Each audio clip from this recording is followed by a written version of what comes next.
दूसरों को सनातन के बारे में जानकारी देना, दूसरों को सत्संग का उपदेश करना, दूसरों को ये बताना कि किस प्रकार हमें साधना करनी चाहिए। लेकिन क्या आप जानते हैं कि आखिर सच्ची साधना किसे कहते हैं? सच्ची साधना आखिर है क्या? तो आज हम जानेंगे पूज्य भाई जी महाराज के श्री वचनों के द्वारा कि पूज्य भाई जी महाराज ने किस प्रकार की साधना को सच्ची साधना बताया है। जानकारी अगर आपके काम की लगे तो इस वीडियो को लाइक करके शेयर जरूर करिएगा ताकि अन्य भक्तों तक, अन्य प्रेमियों तक ये वीडियो पहुंच सके। चलिए वीडियो में आगे बढ़ते हैं। हम बहुत ऊंची ऊंची बातें करते हैं, ब्रह्म ज्ञान का निरूपण करते हैं, बात बात पे संसार के मिथ्या होने की यानी कि असत्य होने की सूचना देते हैं, लोगों को उनके दोष दिखाकर बुरा कहते और भांति भांति के उपदेश देते हैं, परंतु अपनी ओर बहुत कम देखते हैं। ऊंची ऊंची बातें बनाते हैं और ब्रह्म ज्ञान का निरूपण करते समय भी हमारे हृदय के किसी कोने में सम्मान या कीर्ति की कामना छिपी रहती है। जरा गहरे जाकर देखने से हम उसे तत्काल पकड़ सकते हैं। सच बात तो यह है कि जहां हमारा मन होता है वहां पर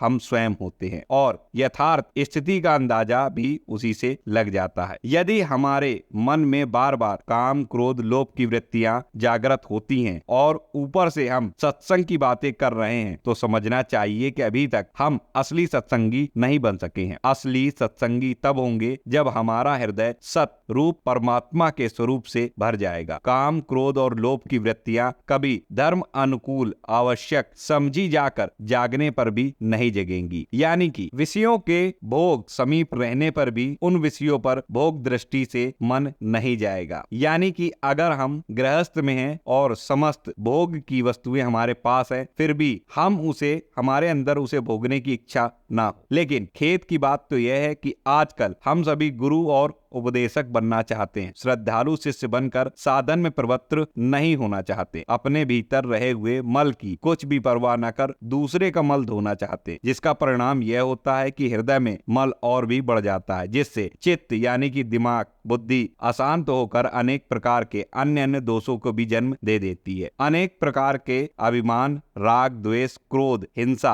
आदि के उत्पन्न होने में इससे बड़ी सहायता मिलती है। अतः उचित यह है कि हम अपनी ओर देखें, अपने हृदय के मल को धोएं, नम्रता के साथ दूसरों से कुछ सीखना चाहें और जो कुछ अच्छी बात मालूम हो उसमें मन लगाकर चुपचाप उसका सेवन करें। एक आदमी यथार्थ धनी हो और संसार उसे धनी ना समझता हो तो उसकी धन की हानि नहीं होती। संसार के ना मानने से उसका धन कहीं चला नहीं जाता, परंतु जो धन ना होने पर भी धनी कहलाता या कहलाना चाहता है उसकी बुरी दशा होती है। वह स्वयं भी अनेक दुख भोगता है और जगत को भी धोखा देता है। इसी प्रकार सत्पुरुष कहलाने की इच्छा नहीं रखकर सत्पुरुष बनने की इच्छा रखनी चाहिए और उसके लिए श्रद्धा के साथ चुपचाप सदा प्रयत्न करते रहना चाहिए। जब तक अपना ध्येय न मिल जाए तब तक दूसरी ओर ताकने की भी फुर्सत नहीं मिलनी चाहिए। यही सच्ची साधना है, यही सच्ची साधना के गुण है और इसी को ही सच्ची साधना कहते हैं। ये वचन मेरे नहीं, पूज्य भाई जी महाराज के श्रीमुख से निकले हुए वचन है, तो इन्हें अपने जीवन में जरूर उतारें और अपने अंदर मनन करें इन बातों को कि क्या आप के अंदर भी इनमें से कौन सी बात है, कौन सी बात नहीं है, क्या चीजों की कमी है, उनमें सुधार करें। जरूर एक दिन आप अच्छे परमार्थ के अच्छे साधक बन सकेंगे। वीडियो अच्छा लगा और लाइक करिए, चैनल पर नए सब्सक्राइब कर लीजिए, कमेंट में जय श्री कृष्ण जरूर लिखिएगा। मिलता हूं अगले वीडियो में नई जानकारी के साथ, तब तक राधा वल्लभ श्री हित हरिवंश।